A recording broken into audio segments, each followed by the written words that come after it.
네, 많은 분들이 아쉬움 속에서 지켜보셨을 것 같은데요. 이 K조 마지막 경기에서 콩고 민주공화국이 우즈베키스탄을 꺾으면서 우리 대표팀의 32강 진출은 결국 무산됐습니다. 네, 32개 나라 참가를 기준으로 봤을 땐 사실상 본선에도 오르지 못한 건데요. 관련해서 스포츠 평론가 최동우 평론가 자세한 이야기 나눠보겠습니다. 어서 오세요. 네, 예, 어서 안녕하세요. 오십시오. 예. 자, 일단 오늘 우리 평론가님께서도 아쉬움 속에서 지켜보셨을 것 같은데 결국 32강행이 무산됐습니다. 일단 이 경기를 좀 한번 요약을 해주실 수 있을까요? 오늘 상황을 한번 간단하게 요약을 해보면 오늘 이제 세 개 조에서 경기가 열렸거든요. 한 경기는 이렇게 지금 진행 중입니다. 예. 세 개 조에서 세 개의 3위 팀이 나오는데 두 개 조 이상에서 3위 팀이 우리보다 순위가 높게 되면은 우리 32강에 나가지 못하는 상황이었습니다. 첫 번째 경기 결과가 나왔죠. L조에서 크로아티아가 2대1로 가나를 이기면서 가나가 3위로 밀려났는데 우리보다 순위가 높아졌습니다. 예. 남은 두 개 조에서 한 팀이라도 우리보다 3위의 순위가 높게 되면 우리가 못 나가게 되는 건데 이어서 벌어진 경기에서 콩고 민주공화국이 우즈베키스탄을 3대1로 이겼거든요. 이러면서 콩고가 또 3위가 됐는데 K조 3위가 됐는데 우리보다 순위가 높아지면서 우리가 9위로 밀려났죠. 그래서 결국 32강에도 우리가 올라가지 못하면서 이번 북중미 월드컵을 마치게 됐습니다. 예. 원래 기존 방식으로 하면 이거 본선에 못 나간 거잖아요. 그렇죠. 이 32개 나라가 이제 48개국으로 확정이 됐기 때문에 우리가 그냥 단순히 수치적으로만 계속하면은 우리가 아마 32강에 못 들어갔기 때문에 32개국이 진출해서 겨루는 지난번 대회 같은 경우에는 순위로 보면은 본선에도 오르지 못했다라고 얘기할 수 있겠죠. 예, 사실은 이번에 그 월드컵에 첫 출전을 하게 된 선수들이 있지 않습니까? 양현준 선수, 김진규 선수. 그런데 이제 우리나라 3차전이 끝난 뒤에 32강의 기회가 다시 주어진다면 정말 열심히 한번 뛰어보겠다. 이제 이렇게 의지를 밝히기도 했는데 일단은 이제 그런 기회조차가 없어진 거예요, 지금. 양현준 선수나 김진규 선수나 더 아쉬울 거예요. 왜냐하면은 이번이 월드컵 첫 본선 무대였었거든요. 근데 본선 무대에서 1분 1초도 뛰어보지 못하고 이제 월드컵을 이대로 마감하게 되니까 예. 더 아쉬웠겠죠. 아마도 이 선수 양현준이나 이런 이 뛰어보지 못한 선수 입장에서는 얼마나 간절했겠습니까, 심정이.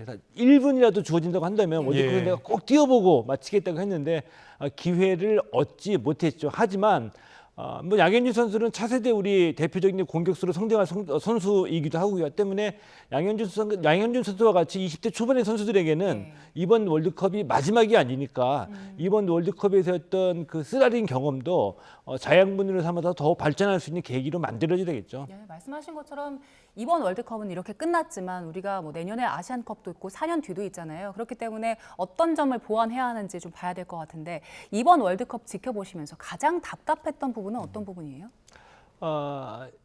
지금 이 시간에 솔직하게 말씀을 드리면은 이게 반복되는 얘기라서 좀 그런데 이미 예고됐다라고 볼 수가 있겠죠. 예고됐다. 예. 어떤 부분이 예고됐습니까? 홍명보 감독을 선임하는 과정에서 우리 국민적인 지지도 받지 못했고, 근데 그 국민적인 지지가 어떤 감정적인 문제라기보다는 홍명보 감독의 능력에 관한 감독으로서의 능력에 관한 지적이 많았었죠. 때문에 이것도 어느 정도 예고가 됐었고요. 그 이후에 평가전에서도 우리 대표팀이 갖고 있는 잠재력을 다 보여주지 못했습니다.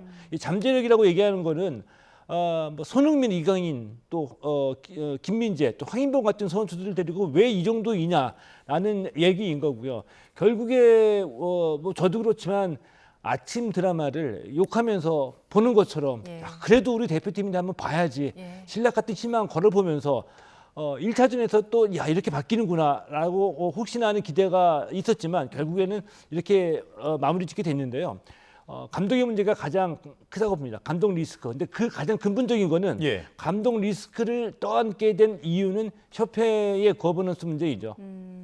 협회 거버넌스 문제. 가장 근본적인 문제가 협회 거버넌스입니다. 근데 이제 감독 리스크라고 하는 게 어떻게 보면 약간 너무 범위가 넓어 보이고 좀 어떻게 보면 좀 추상적이기도 해 보이는데 감독이 가져야 될 역량에는 여러 가지가 있지 않겠습니까? 예를 들면 리더십도 있어야 될 것이고 전술에 대한 대비책도 있어야 될 것이고 그다음에 선수들을 어떻게 좀 매니지하는 그런 능력도 있어야 될 텐데 뭐 구체적으로 말씀하시는 그 리스크라는 것이 어떤 부분을 말씀하시는 거예요? 말씀하신 대로 감독의 스타일은 여러 가지가 있습니다. 아주 고전적인 옛날 이 클래식한 감독의 구분은 뭐 용장이다, 덕상이다 뭐 이런 식의 있겠죠. 근데 리더십이라는 면을 봤을 때 홍명보 감독이 그렇게 전술적인 스타일은 아니라는 것이 많이 밝혀졌죠. 그래서 포르투갈 출신의 전술 코치도 뭐 영입을 했고요. 그런데 이 홍명보 감독의 그 특징 중에 하나는 뭐 형님 리더십이라고 보통 얘기를 하는데 예. 선수들이 끈끈하게 마음을 하나 묶어가지고 한번 해보자 이렇게 예. 동기부여를 잘 한단 말이에요. 근데 동기부여를 잘할 수 있는 리더십이 있으면 나의 약점이 전술적인 면이니 전술적인 조언들을 수용해가지고 수용해서 그걸 언제든지 그 상황에 맞게 변화를 주고 시행할 수 있는 결단을 내릴 줄 알아야지 되죠. 근데 만약에 전술적인 능력이 내가 부족하다는 것은 인정하면서도 예. 다른 사람들의 얘기를 듣는 것을 나의 권위가 침해당하는 것으로 느껴서 끝까지 자기 고집대로 해나간다고 한다면 문제가 될 겁니다. 대표적인 예로 우리의 얘기가 아니라 상대의 얘기를 한번 들어볼게요. 우리 그 남아공에 패하고 난 직후에 남아공의 휴고 브루스 감독이 네. 한 얘기입니다. 워딩 그대로인데 한국은 예상했던 대로 뛰었다. 그 예상했던 게 뭐냐? 예. 이렇게 스피드가 있는 팀은 열심히 뛰면서 수비 뒷공간 노리려고 하는 거고 수비 뒷공간 노리는 거의 출발점은 패스인데 그 패스는 이강인이다. 그 이강인 잡으려고 했던 거고 수비가 뛰는 거 이 측면을 차단한 거고 보니까 그대로다. 이 그대로라는 얘기가 뭐냐면 홍명보 감독 입장에서는 굉장히 부끄러워할 얘기야. 바꿔서 얘기하면 홍명보 감독은 부처님 손바닥 안에 손오공이었다. 예. 내 손 안에 있었다는 얘기야. 너가 움직이려고 하는 거 너의 전술은 내가 다 알고 있었다. 근데 그 전술 자체가 근데 그 다음날에 또 충격적인 얘기가 나왔어요. 그 충격적인 얘기는 홍명보 감독 입에서 나왔거든요. 네. 아니 그 세 팀을 조별리그에서 세 경기를 하는데 왜 세 팀마다 다 똑같은 전술 가지고 세 팀하고 붙었느냐? 그 홍명보 감독은 우리가 우리의 것만 잘하면 된다. 우리가 갖고 있는 전술 이것만 가지고 잘하면 어느 팀과도 해볼 만하다. 네. 그 얘기가 맞습니다. 예를 들면 뭐 3-4-3이나 3-5-2 같은 그 3백을 중심으로 한 포메이션이 있다. 예. 상대 팀에 따라서 이 포메이션을 그대로 가지고 가죠. 근데 상대 팀이 수비 뒷공간이 약하다. 그래서 킬패스와 침투 능력이 필요하다. 그러면 그에 맞는 선수들을 기용할 수도 있겠고요. 예. 3-5-2를 가지고 가면서 또 상대 팀이 1차전과 같이 체코와 같이 롱볼이랑 롱패스에다가 피지컬 위주의 축구를 한다. 그럼 좀 더 피지컬이 좋은 수비수를 우리가 체코전에서는 기용할 수도 있고요. 이게 3-5-2라는 어떤 그 기본적인 포메이션을 바꾼다는 게 아니라 상대 팀을 분석을 해서 상대 팀의 약점을 파고들고 우리의 약점을 커버할 수 있는 이게 이제 전술인데 홍명보 감독의 그 답변 듣고 굉장히 놀랬죠. 그래서 전술 자체가 없다 이런 평가가 많이 나오기도 했잖아요. 홍명보 감독이 그 얘기하면서 지금까지 쭉 해온 것을 바꾸는 건 선수들에게 좋지 않다고 판단을 했다 이렇게 얘기를 했거든요. 근데 우리 선수들 지금 보면 면면을 보면 손흥민 선수, 이강인 선수, 김민재 선수까지 황금 세대라는 평을 받고 있는데 이렇게 얘기한 거에 대해서는 어떻게 평가하세요? 근데 앞서 드렸던 얘기가 똑같은 건데 이 대단히 홍명보 감독의 홍명보 감독이 대단히 감독으로서 그러니까 월드컵에서 이 감독을 맡기기에 굉장히 그 역부족이었다는 게 이제 드러난 거죠. 선수들 이 손흥민이나 이강인 선수 또 황인범, 김민재 선수 등등이 있었고요. 이런 선수들을 데리고 와가지고 3백을 고집해서 끝까지 가면서 전선적인 것을 바꾸는 게 유효하지 않다. 우리에게 불리하다라고 주장하는 것들은 예를 들면 이 3백이 우리에게 왜 필요한가? 그러니까 이것부터 간단하게 말씀을 드리면 홍명보 감독이 약간의 착각이고 오만이었다라는 게 축구에 여러 가지 전술이 있죠. 3백, 4백 그리고 뭐 여러 가지 전술이 있는데 나는 원래부터는 이 3백을 신봉해온 3백 주의자야. 나는 4백이 난 최고라고 합니다. 4백으로 성공했어. 그런데 어느 날 한국 대표팀을 맡게 됐어요. 4백을 내가 강요하거나 3백을 강요하는 게 아니라 한국 대표팀의 선수 자원을 보고서 윙백으로 할 친구들이 좀 있다. 그 3백에 센터백을 하는 친구들이 있다. 그러면은 3백을 가는 거고 한국 축구의 자원을 보고서 보니까 양쪽에서 측면 돌파하는 이 풀백도 있고 하니까 이럴 경우에는 한국 축구 자원은 지금 4백을 구성하는 데 맞다. 그러면 내가 3백을 주장하더라도 여기 맞게 4백을 가야 되는 거거든요.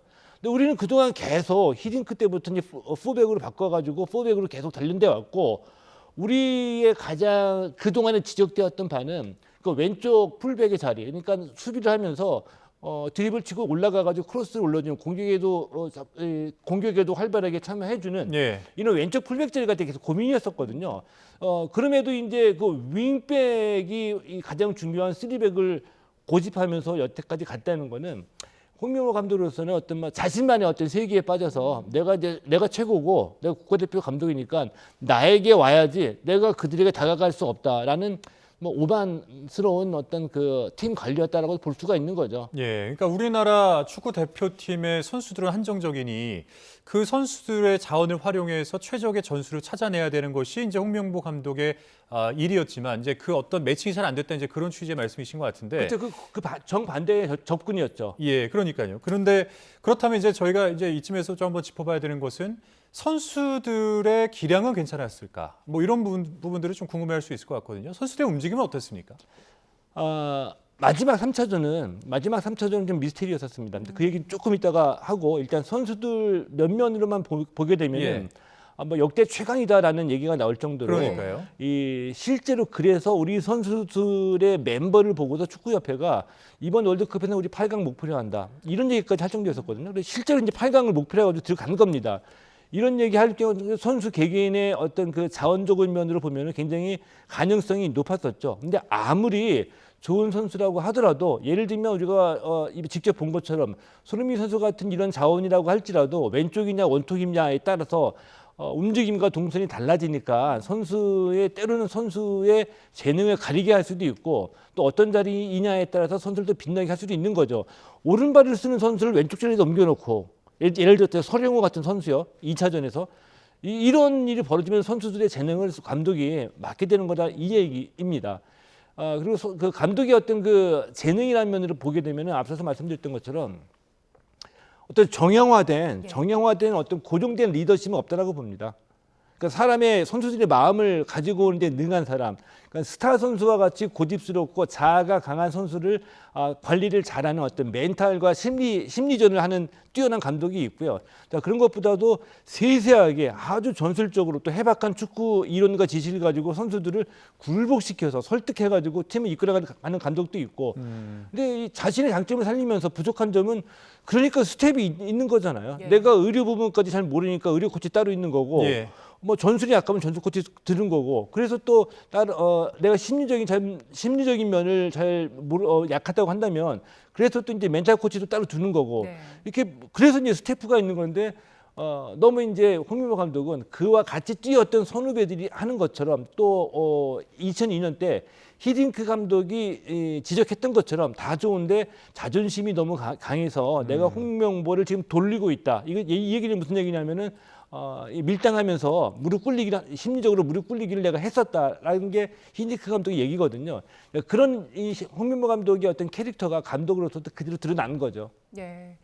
자, 이번에 그 홍 감독에 대한 비판도 있었지만 그 뒤에는 이제 축구협회에 대한 쇄신이 있어야 된다는 요구도 계속해서 나오고 있는데 일단 정몽규 회장 같은 경우에는 월드컵 끝나면 사퇴를 한다고 밝혔는데 앞으로 축구협회 어떻게 개혁을 해야 합니까?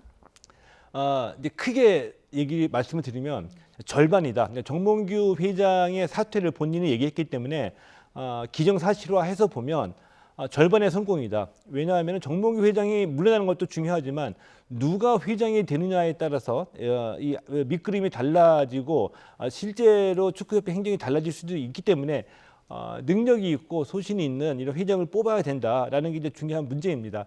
앞서 말씀드렸던 이 거버넌스라는 면에서 가장 그게 큰 문제라고 지적드렸던 말씀은 축구협회가 물론 이 A 대표팀 월드컵에 출전하는 대표팀도 축구협회가 하는 일에 가장 큰 사업이고 유소년도 키우고 대표팀 관리도 해야지 되고 FA컵도 개최하고 여러 가지 일이 있지만 예.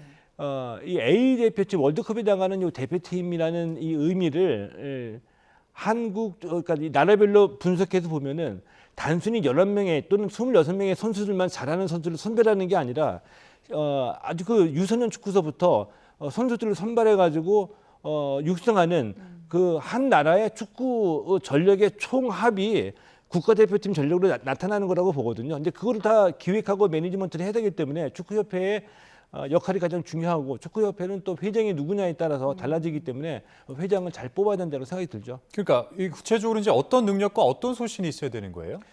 예를 들면은 저로서는 이게 이제 그 복잡한 얘기이기도 한데 예. 축구협회 회장이지만 극단적으로 말씀을 드리면 축구는 몰라도 된다고 봅니다. 아, 축구는 몰라도 된다. 네, 그러니까 축구는 축구인이 아니어도 되는 겁니까? 축구인이 아니어도 어떤 협회와 같은 그 단체를 비전을 제시하고 플랜을 세워서 제대로 끌고 갈 수 있는 능력이 있는 사람이 중요하다고 보는 거거든요. 근데 그런 분이 축구도 잘 안다라고 하면은 더욱 더 좋겠죠. 근데 축구를 몰라도 된다는 얘기는 무슨 얘기냐면은 축구협회에 축구 전문가들 다 많이 있습니다. 그 중에서 축구의 어떤 그 한국 축구 발전을 위해서 마스터 플랜을 세우는 그룹도 있고 또 발표된 이미 제기된 그 보고서도 있고 예. 그리고 또 뭐 축구 행정이나 뭐 축구 외교나 이런 데 부서별로 전문가들이 있기 때문에 내가 꼭 다 축구를 알아야 될 필요는 없죠. 근데 이 분들의 얘기를 정말 파벌 배제하고 또 정실 인사 배제하고 이분들의 얘기를 이런 공정하게 얘기를 들어가지고 미래를 지정하고 끌고 갈 수 있는 능력 이런 것들을 얘기하는 거죠. 축구 협회장의 자질 말씀을 해주셨고 그 이번에 홍 감독 선임되면서 공정성 논란도 아까 짚어주셨잖아요. 그 과정에 대한 선임 과정에 대한 공정성을 좀 확보해 나가야 된다라는 지적도 있고 축구협회 의사결정할 때 이제 그게 너무 투명하지가 않다라는 지적도 있었거든요. 이런 구조에 대해서도 좀 손봐야 되는 거 아닙니까? 이제 회장이 바뀌면 이제 바뀌겠죠. 그런 것들을 혁파할 수 있는 회장을 말씀드리는 건데 지금까지 가장 우스운 얘기가 우리 그 정몽규 회장도 그랬고요. 그 이전에 정몽준 회장이 있었잖아요. 국회에 가서 이제 증언할 때 정몽규 회장이 이렇게 얘기를 했어요. 대한축구협회 한국 축구를 가업이라고 이게 우리 거다라는 얘기죠. 아니 근데 그러면 이웃 나라 이제 일본의 예를 한번 들어보게 되면 뭐 기존에는 사실 그 상대 전적에서 우리가 앞섰는데 지금은 피파 랭킹만 보더라도 굉장히 좀 많이 차이가 나버리지 않았습니까? 예. 그럼 이제 일본은 어떤 뭔가 장기적인 마스터 플랜을 세우고 착실히 이제 준비를 해가고 있는 것으로 제가 알고 있는데 뭔가 이 축협과 비교를 해서 일본과의 좀 비교를 한번 해보자면 어떤 시스템인가요?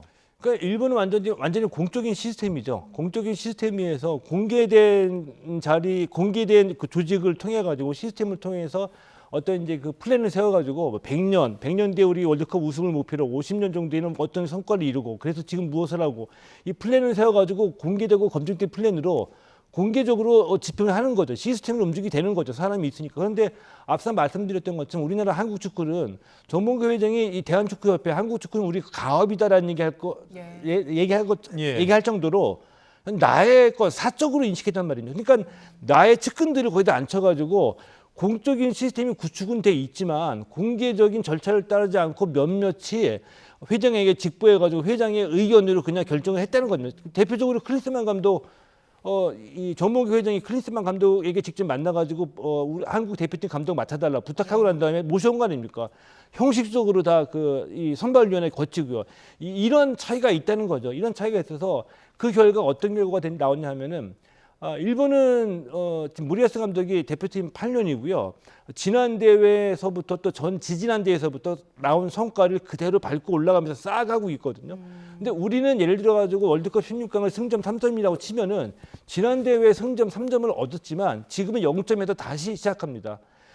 전임 감독 또 전전임 감독이 만들어 놓은 성과와 유산을 계승해서 우리 발전을 위한 디딤돌로 쌓아놓지 못하고 새로 감독을 맡는 사람이 처음부터 다시 시작하게 되니까 맨날 원점에서 다시 출발하는 거죠. 축적되는 것이 없다. 예. 이제 우리 대표팀은 내일 결산 기자회견 가지고 그 뒤에 귀국을 할 텐데 카메라 앞에 홍명보 감독이 서겠죠. 어떤 이야기 할 걸로 보이세요? 홍명보 감독이 할 얘기는 이미 다 나왔다라고 봅니다. 뭐 감독으로서 책임을 지겠다. 왜, 무엇을 어떻게 이런 얘기는 없죠. 근데 감독으로서 책임을 지겠다라는 얘기가 아마 처음에 나올 거라고 보고요. 그리고 어떻게 명분적인 얘기에 그칠 거라고 봅니다. 그러니까 뭐 감독으로부터 책임을 열심히 노력했지만 성과를 내지 못해서 국민 여러분들께 죄송하다라는 어떤 명분적 얘기가 나올 거라고 보고요. 현실적으로 또 축구적으로 가장 이제 궁금해하는 또 이 축구 기자들이 궁금해하는 질문은 내년에 아시안컵이 열리거든요. 그리고 홍명보 감독의 임기는 아시안컵까지입니다. 때문에 지금 이 상황대로 이 상황에서 또 지금 이 상태로 대표팀을 다시 구성해가지고 홍명보 감독이 아시안컵에 나가야 되느냐가 지금 이제 첫 번째 질문 문제 제기인데 내일 기자회견에서 홍명보 감독이 아시안컵 오기 전에 물러나겠다는 얘기가 나오는지 안 나오는지 이걸 지켜봐야 되겠는데 제 예상으로는 여태까지 홍명보 감독 스타일로 보면은 아시안컵에 출전할 것 같아요. 근데 그러면은 이거를 뭐 사퇴를 하는 것이 반드시 좋은 것이냐 아니면 안 하는 것이 반드시 좋은 것이냐 이걸 좀 양단할 수는 없는 문제인 것 같은 게 감독이 바뀌게 되면은 선수들 모니터링을 다시 해서 전술을 다시 짜야 되는 거 아닙니까? 지금 시간이 그렇게 충분하지는 않잖아요. 아시안컵에 대비해서요. 예. 그러니까 적절한 기회이죠. 왜냐하면 지금까지 우리가 새로운 감독을 선발해서 임명하는 시기가 월드컵 폐막과 함께 기간이 종료가 되고 그 감독에게 새로 주어지는 또 새로 구성된 대표팀 첫 출발하는 자리가 대부분 다 아시안컵이었었거든요. 근데 이례적으로 홍명보 감독이 아시안컵까지 임기가 주어진 거고요. 때문에 이 아시안컵이 새로운 대표팀의 출발점으로서는 좋은 무대이기 때문에 만약에 홍명보 감독의 뭐 결정이 있어야 되겠지만 모두들 이제 이렇게 생각을 하고 있습니다. 예, 알겠습니다. 여기까지 들어보도록 하겠습니다. 지금까지 최동호 스포츠 평론가와 자세한 이야기 나눴습니다. 오늘 말씀 고맙습니다. 고맙습니다.